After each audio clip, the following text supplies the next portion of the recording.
थावे मंदिर बिहार के गोपालगंज जिले में स्थित एक प्रसिद्ध शक्तिपीठ है। यह मंदिर मां दुर्गा, थावे वाली माता, के चमत्कार और उनके भक्त, रहसु व अहंकारी राजा मनन सिंह की पौराणिक कथा के लिए जाना जाता है। थावे मंदिर से जुड़ी पूरी कहानी और इसका इतिहास निम्नलिखित है। 1. भक्त रहसु और अकाल।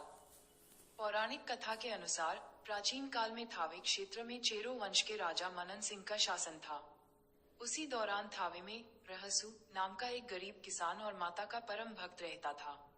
एक बार राज्य में भयानक अकाल पड़ गया, लेकिन रहसु के पास माता की कृपा से जंगल में ही चमत्कारिक रूप से अनाज पैदा होने लगा। 2. राजा का अहंकार और देवी का बुलावा। जब ये बात राजा मनन सिंह को पता चली, तो उसने रहसु को दरबार में बुलाया और पूछा कि वह यह अनाज कहाँ से लाता है। रहसु ने बताया कि यह माता भवानी की कृपा है। अहंकारी राजा को इस बात पर विश्वास नहीं हुआ और उसने रहसु को पाखंडी कहा। राजा ने रहसु को चुनौती दी कि यदि उसकी माता इतनी ही शक्तिशाली है, तो उन्हें दरबार में बुलाकर दिखाए। रहसु ने राजा को चेताया कि देवी का आगमन विनाश का कारण बन सकता है, लेकिन राजा नहीं माना। विवश होकर रहसु ने अपनी पुकार से माता को असम के कामाख्या से बुलाया। 3. माता का आगमन और राज्य का विनाश। रहसु की पुकार सुनकर माता भवानी पटना होते हुए थावे पहुंची। जैसे ही माता प्रकट हुई, भक्त रहसु का सिर फट गया। उसी क्षण राजा मनन सिंह के महल पर बिजली गिर गई और राजा के पूरे राज्य का विनाश हो गया। राजा और उनके परिवार की मृत्यु हो गई, लेकिन भक्त रहसु को मोक्ष की प्राप्ति हुई। 4.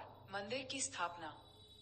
कहा जाता है कि उसी स्थान पर माता का विग्रह रूप, जिसमें देवी का हाथ प्रकट हुआ था, स्थापित हुआ और ये थावे भवानी या थावे वाली माता का मंदिर कहलाया। एक अन्य किंवदंती के अनुसार बाद में हथुआ के राजा युवराज शाही बहादुर ने 1714 में इस मंदिर का जीर्णोद्धार और विस्तार करवाया था। थावे मंदिर की मुख्य विशेषताएं। 1. चमत्कारिक पेड़। मंदिर परिसर में एक बहुत ही विचित्र और रहस्यमयी पेड़ है, जिसका आकार क्रूस प्लस चिन्ह जैसा है। इस पेड़ की वनस्पति प्रजाति की पहचान आज तक वैज्ञानिक नहीं कर पाए हैं। 2. भक्त रहसु का मंदिर। मुख्य मंदिर के समीप ही भक्त रहसु को समर्पित एक छोटा मंदिर भी मौजूद है। और 3.